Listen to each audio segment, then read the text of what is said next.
What is going on, guys? Here are the picks of the day for January 4th. If you want our picks sent directly to your mailbox, click the link in the description or the QR code on screen.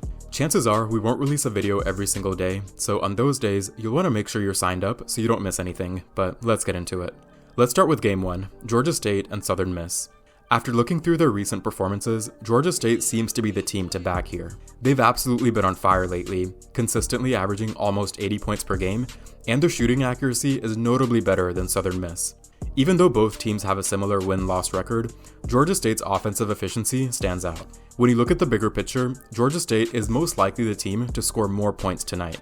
Southern Miss has been struggling defensively, especially in stopping the opponents from scoring. They're allowing an average of over 70 points per game, and that's where Georgia State could really get the advantage. Considering it's a home game for Georgia State, that extra boost of support might just tilt the scales further in their favor. So factoring in their offensive strength and the defensive vulnerabilities of Southern Miss, I'm confidently leaning towards Georgia State to cover the spread in this matchup.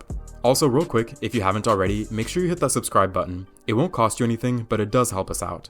Let's move on to Game 2, Milwaukee versus Oakland. Sure, Oakland's record of 7 wins and 8 losses isn't amazing, but let's look at their most recent game against Youngstown State. They put on a show, shooting over 55% from the field and knocking down over half their 3-point attempts. And that's not something to ignore. Now, Milwaukee's in a similar boat with their record, and they're shooting okay, nothing too impressive. They do tend to commit turnovers though, and this gives up so many possessions. But Oakland's ability to convert on offense and their current shooting streak is something we can't ignore either. I mean, over 55% from the field is huge.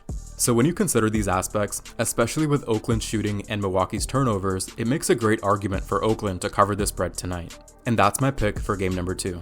Lastly, we have Minnesota versus Michigan. This is going to be a good game. Minnesota is hot with a 10-3 record, while Michigan is sitting at 6-7. Right off the bat, that's a pretty big difference. Now, when we look into gameplay and stats, Minnesota seems to be the more versatile team. They're shooting almost 50% from the field and scoring almost 80 points a game. And on defense, it's the same. But when it comes to Michigan, you really start to notice their defensive problems. They're allowing opponents to score 80 points on average, and they struggled big time against the three-pointer. So considering the recent performance and the stats, Minnesota comes out as a stronger contender. They shine on both offense and defense. For pick 3, I'm going with Minnesota to cover the spread. If you're tailing, be sure to let me know in the comments below, and I'll see you all in the next one. Peace.